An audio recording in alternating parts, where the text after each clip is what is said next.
स्वागत अभिनंदन आप सभी का हमारे बुजुर्ग हमारी धरोहर के तहत। आइए जानते हैं वरिष्ठ जन 80 वर्षीय आदरणीय गोपी शर्मा जी से उनके जीवन अनुभव, स्मृतियां और कोटगढ़ मेलन के आराध्य देवता चतुर्मुख के इतिहास और देव परंपरा के बारे में। मेरा नाम गोपी देवी है। लेट लेट श्री सत्य कुमार शर्मा। हाँ, तो मेरी शादी हो गई यहाँ 1963 में जी। तो जब मेरी शादी हुई तब हमारी फैमिली के यहाँ 7 ही लोग थे। पुरानी जो हिस्ट्री है यहाँ की, तो यहाँ थे 2 फैमिली, हमारी फैमिली नहीं थी। हाँ, ना तो यहाँ देवता था, माता थी यहाँ और थोड़े से लोग थे। और उसके बाद फिर हमारी फैमिली भी हो गई ना बहुत। और फिर देवता ले आया हमारे जो बुजुर्ग आए ममेल से, देवता ले आया पहले। तो यहाँ नहीं आया, यहाँ नहीं था मंदिर मुंदर, यहाँ था सरमौर की रानी का बेड़े वगैरह और जगह जमीन सरमौर की रानी का था। तो फिर उसके बाद जब वो देवता लाया चोर के, कहाँ से, परे दूध बाड़ी बोलते ना, खड़ान से। हाँ, वहाँ मेला होता था, वहाँ से लाया देवता। कोटगढ़ के लोगों ने सबने लाया। तो फिर लाया तो यहाँ था पहले बलि लेने वाला देवता, मगर इस गांव में नहीं था, खड्ड में था उसका मंदिर। फिर बलि लेता था लड़की की। उसके बाद ऐसे कि एक लड़की रही थी, एक बुढ़ी की, वो गई हमारा नाग देवता उसके पास। उसने लोहे के शरू बरसवाए और काना देवता खड्ड में चले गया। फिर हमारा जो देवता है वो कभी शतल में रहता था, कभी थिन्नू में रहता था, कभी सुकुंदी में रहता था, कभी बटाड़ी में रहता था। फिर बोला लोगों ने कि हमने मंदिर बनवाना था।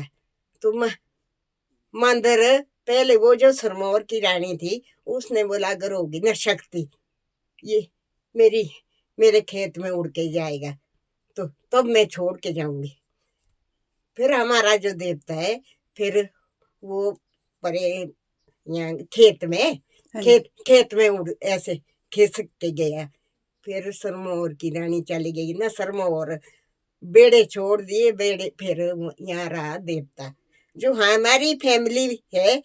फिर पूजने वाला कौन आता था, बटाड़ी लोस्टे से, यहाँ नहीं थी पूजने वाली बटाड़ी वगैरह वाली। फिर उसने की ये पूजा और फिर तो बहुत लोग गए यहाँ। अब तो हमारी फैमिली है 31 एक फैमिली है जो हमारी फैमिली है। वैसे तो बड़ा गांव है हमारा, बहुत बड़ा गांव है। फिर यहाँ कुछ नहीं होता था ऐसे, ये जो है सेव साहब ये नहीं होते थे, कुछ नहीं, कहीं नहीं। ये तो इसी कोटगढ़ से गए हो, ये सेब का जो धंधा है ये कोटगढ़। फिर एक अंग्रेज सत्यानंद स्टोक्स वो आया अमेरिका से, कभी रहा वो ढांक के नीचे, कभी रहा कहीं तोड़ी में तोड़ सो साब डेरो नहीं बोल दे, इधर उधर रहा। लोगों ने बोला ये तो बोला आया ठगने के लिए कोई। फिर शादी उसने यहीं से की, गाछ भी करी शुभ हुई थी। हाँ, शादी भी की यहीं से। अब न सबके पास पेन ड्राइव वगैरह, फिर उसने लाया बीज पेन ड्राइव के जरिए से, सेब का बीज। हाँ, तो उस टाइम कौन जानता था क्या है लैपटॉप, क्या है पेन ड्राइव।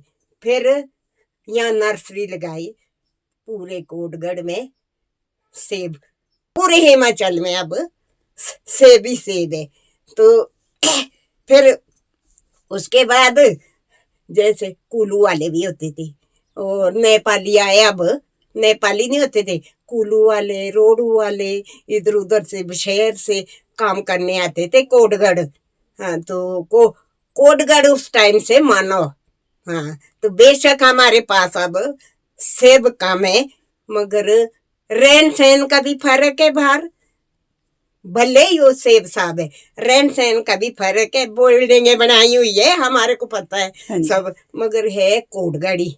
अगर फिर वो स्टोक रहा पार शादी की हुई ना यहीं से, फिर क्रिश्चियन फैमिली से है हाँ जी। साई में।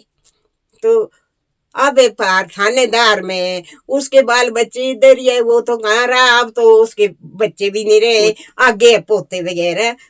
तो देखिए इस तरह से हमारे वरिष्ठजन आदरणीय गोपी देवी जी की स्मृतियाँ हमें न केवल मेलन कोटगढ़ के इतिहास से जोड़ती है, बल्कि हमें अपनी संस्कृति और परंपराओं को किस तरह से सहेज कर रखना है आने वाली पीढ़ी के लिए, इसकी भी हमें प्रेरणा देती है। गांव के बड़े बुजुर्ग हमारी अनमोल धरोहर हैं, हमारे मार्गदर्शक हैं। उनके पास जीवन अनुभव, स्मृतियों का अनमोल खजाना है। देव परंपरा, लोक संस्कृति, रीति रिवाज के बारे में उनसे बेहतर जानकारी हमें कहीं भी नहीं मिल सकती, गूगल से भी नहीं।